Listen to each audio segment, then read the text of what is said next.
हाँ भाई मेरे बच्चों, मेरे नन्हे मुन्नो, कैसे हो सब लोग। एक बार फिर से welcome back to our channel Newton sir का complete place for learning. So guys, alcohol, phenol and ether के बारे में हम डिस्कशन कर रहे हैं, जिसमें कि मैंने लास्ट वीडियो में आप लोगों को बताया था nomenclature of alcohol and phenol, है ना। और ईथर को हम किस तरीके से क्लासिफाइड कर लेते हैं, इसके बारे में भी हम डिस्कशन कर चुके हैं। आज की इस वीडियो में हम बात करेंगे nature of carbon, oxygen and hydrogen bond के बारे में। जो ग्रुप अल्कोहल के अंदर भी प्रेजेंट होता है, फिनॉल के अंदर भी प्रेजेंट होता है और ईथर के अंदर भी प्रेजेंट होता है, उस ग्रुप की नेचर कैसी है, उसके अंदर जो बॉन्ड लेंथ है, जो बॉन्ड्स बने हुए हैं और जो एटम्स प्रेजेंट हैं, उनका हाइब्रिडाइजेशन कैसा है, उनके अंदर किस तरीके से रिपल्जन होता है, उनका बॉन्ड एंगल क्या होता है और उस बॉन्ड की लेंथ क्या होती है, इसके बारे में आज हम डिस्कशन करने वाले हैं। तो वीडियो बहुत ज्यादा एक तरीके से मैं कहूंगा सेपरेट वीडियो में बना रहा हूं, बहुत ज्यादा शॉर्ट वीडियो है क्योंकि प्रिपरेशन इसके बाद आती है। प्रिपरेशन को हम नेक्स्ट वीडियो में कवर करेंगे। यहाँ आज इस वीडियो का मेन मोटिव होगा कि आपका जो कॉन्सेप्ट है COH बॉन्ड के पीछे का, वो कॉन्सेप्ट क्या हो जाए, कवर हो जाए। तो चलिए फटाफट से इस वीडियो को स्टार्ट करते हैं और देखते हैं नेचर कैसी होती है।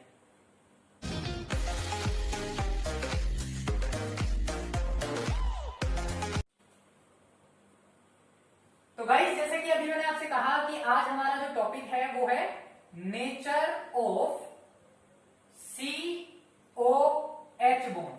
ठीक है, कौन से बॉन्ड की हम बात कर रहे हैं? COH बॉन्ड की बात कर रहे हैं बेटे, जो कि आपका अल्कोहल में भी प्रेजेंट होता है, फिनॉल में भी प्रेजेंट होता है और ईथर में भी प्रेजेंट होता है। तीनों ही फंक्शनल ग्रुप्स के अंदर, तीनों ही कंपाउंड्स के अंदर इस ग्रुप को हम देखते हैं। तो पहली जो चीज मैं आप लोगों को बताना चाहता हूं वो ये है कि देखो, जो ये कार्बन, ऑक्सीजन और हाइड्रोजन है, ठीक है, क्या क्या? कार्बन, ये आपके पास ऑक्सीजन, ये आपके पास हाइड्रोजन। तो यहाँ ये कार्बन, ऑक्सीजन और हाइड्रोजन हमेशा, अगर मैं बात कर रहा हूं कार्बन की, जब ये ऑक्सीजन के साथ जुड़ा होगा, देखो ये क्या है, ऑक्सीजन के लोन पेयर है, ठीक है। पहली चीज तो ये है कि कभी आपको स्ट्रेट जुड़े हुए नहीं मिलेंगे, यहाँ पे थोड़ा सा डिफ्लेक्शन मिलेगा, यानी कि हाइड्रोजन थोड़ा सा क्या हो चुका होगा, बेंड हो चुका होगा अपने स्ट्रक्चर ऑक्सीजन के साथ बनाते हुए। उसके पीछे का रीजन अभी हम देखेंगे कि ऐसा क्यों होता है।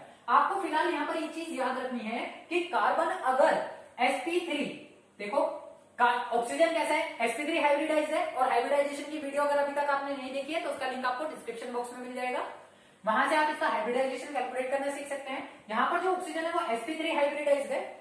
अगर कार्बन sp3 हो, देखो दो तरीके से जुड़ा हुआ हो सकता है, कार्बन sp3 हाइब्रिडाइज हो सकता है या फिर sp2 हाइब्रिडाइज हो सकता है। sp3 हाइब्रिडाइज कब होगा? जब ये सिंगल बॉन्डेड हो, है ना, जब ये कैसा हो, सिंगल बॉन्डेड हो, यानी कि सारे बॉन्ड इसके कैसे बन रहे हो, सिंगल बन रहे हो। लेकिन अगर कार्बन कहीं पर डबल बॉन्ड के साथ मिला, कैसा मिला, डबल बॉन्ड के साथ मिला, तो इसका मतलब वो कैसा हो जाएगा, sp2 हाइब्रिडाइज हो जाएगा, ठीक है। और sp2 हाइब्रिडाइज हमेशा किसमें होता है, बेंजीन में होता है, यानी कि जितने भी हमारे एरोमेटिक कंपाउंड्स हैं उसमें हाइब्रिडाइजेशन कैसा होगा, sp2 होगा। लेकिन sp3 कहां मिलेगा आपको देखने के लिए, जितने भी हमारे हाइड्रोकार्बन है, एलिफेटिक कंपाउंड्स हैं, वो सारे के सारे sp3 हाइब्रिडाइज कार्बन एटम को कंटेन कर रहे हैं, ठीक है। अच्छा, मैं हाइड्रोकार्बन में भी सिंगल बॉन्डेड की बात कर रहा हूँ, सैचुरेटेड की, क्योंकि अनसैचुरेटेड के केस में वहां पर ये sp2 और sp3 हाइब्रिडाइज भी हो सकता है, sp हाइब्रिडाइज भी हो सकता है। तो ये पहली चीज है हमारी, जो कॉमन सी चीज हुई कि sp3 और sp2 हाइब्रिडाइज कब होगा, जब डबल बॉन्ड और सिंगल बॉन्ड होंगे। अभी हमें ये देखना है कि अगर मैं अल्कोहल की बात कर रहा हूँ, देखिए अल्कोहल की मैं बात कर रहा हूँ, तो अल्कोहल में जो कार्बन, ऑक्सीजन और हाइड्रोजन है वो कुछ इस तरीके का होता है, ठीक है। कार्बन, ऑक्सीजन और हाइड्रोजन कुछ इस तरीके का होगा, जिसमें कि कार्बन और ऑक्सीजन को अगर मैं बात करूं, ये कैसा है, sp3 हाइब्रिडाइज, ये भी कैसा है, sp3 हाइब्रिडाइज। दोनों ही एटम, दोनों ही एलिमेंट कैसे हैं बेटे, sp3 हाइब्रिडाइज हैं, दोनों का हाइब्रिडाइजेशन सेम है। यहाँ पर ये हो गया इसके पास लोन पेयर और यहाँ ये बनाएगा बॉन्ड एंगल। तो पहली चीज ये हुई कि अगर हाइब्रिडाइजेशन सेम होता है, यानी sp3 होता है, तो ये जो बॉन्ड लेंथ होती है, यहाँ पर जो बॉन्ड लेंथ है कैसी है, चलो यहाँ लिख देता हूं मैं डायरेक्टली, ये जो बॉन्ड लेंथ है वो करीब होती है 142 पिकोमीटर की, कहीं कहीं पर आपको ये 141 पिकोमीटर भी लिखी हुई मिल सकती है। तो ये जो बॉन्ड लेंथ है sp3 हाइब्रिडाइज होने की वजह से, या sp3 हाइब्रिडाइजेशन बॉन्ड होने की वजह से इसकी बॉन्ड लेंथ होती है 142 पिकोमीटर। बॉन्ड एंगल की मैं बात कर रहा हूं, देखो तो बॉन्ड एंगल क्या है, यहाँ पर लोन पेयर तो पहले से ही प्रेजेंट है, यहाँ कार्बन और ऑक्सीजन, देखो sp3 और sp3 दोनों की इलेक्ट्रोनेगेटिविटी एक जैसी रहने वाली है। इलेक्ट्रोनेगेटिविटी एक जैसी होने की वजह से यहाँ पर वैसे तो बॉन्ड बनना चाहिए 109 डिग्री का, लेकिन हाइड्रोजन इलेक्ट्रोपॉजिटिव एलिमेंट है, ऑक्सीजन इलेक्ट्रोनेगेटिव एलिमेंट है, कार्बन कैसा एलिमेंट है, लेस इलेक्ट्रोनेगेटिव एलिमेंट है देन ऑक्सीजन। तो यहाँ ये थोड़ा सा श्रिंक हो जाता है और बॉन्ड एंगल ले जाता है 108.9 डिग्री का, ठीक है। थोड़ा सा क्या जाता है, ये थोड़ा सा बेंट हो जाता है।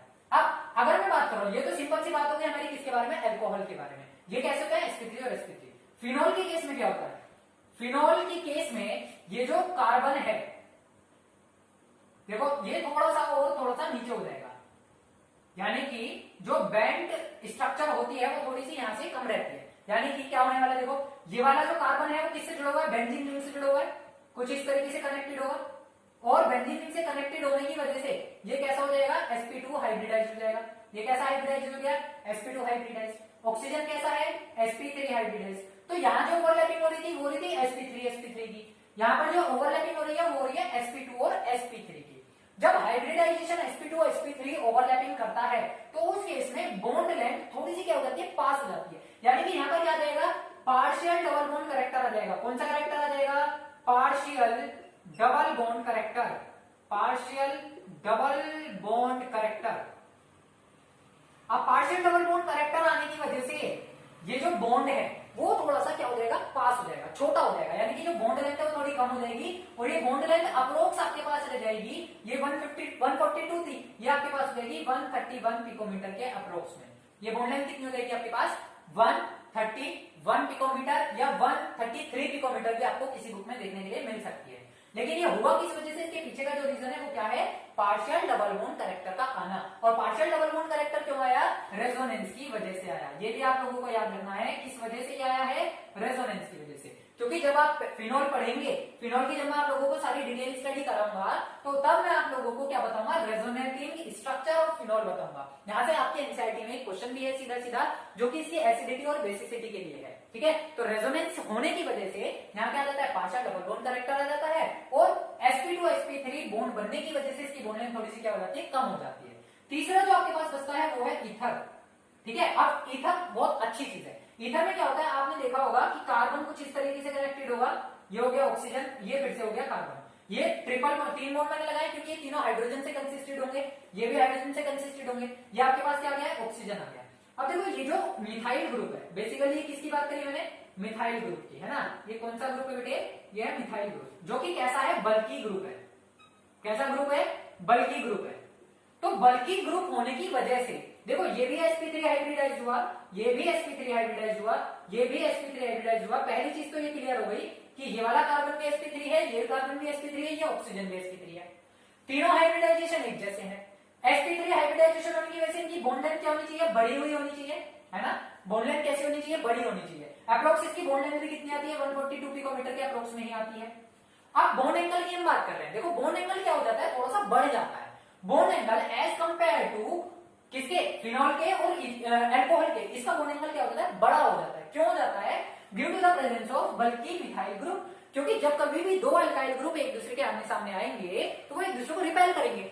ये चीज आप अपनी गांठ बंद करके रख लो बेटे, कि जब दो अल्काइल ग्रुप एक दूसरे के आमने सामने आएंगे तो वो क्या करेंगे, एक दूसरे को रिपेल करेंगे। और जब वो रिपेल करेंगे तो बीच का जो बॉन्ड एंगल है, जो बेसिकली ये बॉन्ड एंगल की हम बात कर रहे हैं, ये क्या हो जाएगा, थोड़ा सा बड़ा हो जाएगा, लार्ज हो जाएगा। तो ये बॉन्ड एंगल जो यहाँ पे बनता है वो 117.1 डिग्री के अप्रोक्स बनता है। यानी कि ईथर का बॉन्ड एंगल होता है 117.1 डिग्री का, अल्कोहल का होता है 108.9 डिग्री का, फिनॉल का होता है 10। देखो यहाँ पर जो बॉन्ड एंगल है, अच्छा मैं बताना भूल गया, इसका बॉन्ड एंगल भी एग्जैक्टली 109 डिग्री का होता है, ठीक है। देखो यहाँ पर जो रिपल्जन था वो थोड़ा कम था, यहाँ पर रिपल्जन थोड़ा बढ़ जाएगा due to the difference between the electronegativity of oxygen and hydrogen. यहाँ पर क्या होने वाला है, देखो कार्बन ऑक्सीजन हाइड्रोजन, यहाँ पे कार्बन ऑक्सीजन हाइड्रोजन है सेम ही, लेकिन यहाँ पर थोड़ा रिपल्जन कम है। क्यों, क्योंकि ये sp3 बॉन्ड बना रहे हैं। यहाँ पर रिपल्जन थोड़ा ज्यादा हो गया क्योंकि यहाँ पे पार्शियल डबल बॉन्ड करेक्टर आ रहा है, जिसकी वजह से बॉन्ड लेंथ थोड़ा सा बढ़ जाता है, 0.1 बढ़ जाता है, और कितना हो जाता है, 109 डिग्री हो जाता है। तो आई होप कि आप लोगों को ये कॉन्सेप्ट समझ में आ गया होगा कि अल्कोहल, फिनॉल और ईथर के बॉन्ड एंगल और बॉन्ड लेंथ क्या होते हैं और किस तरीके से देखे जाते हैं। एक छोटी सी और कॉमन चीज जो आप लोगों को यहाँ पर ध्यान रखनी है कि, अच्छा मैं इसको रब कर रहा हूं, आप लोगों को क्या ध्यान रखना है, देखिए यहाँ पर जितने भी ये ग्रुप हैं सारे के सारे कैसे हैं, पोलर ग्रुप है। पहली जो चीज है कि ये कैसे हैं, पोलर नेचर के हैं, है ना। नेचर कैसी है इनकी, पोलर है, क्योंकि यहाँ पर इलेक्ट्रोनेगेटिविटी डिफरेंस है।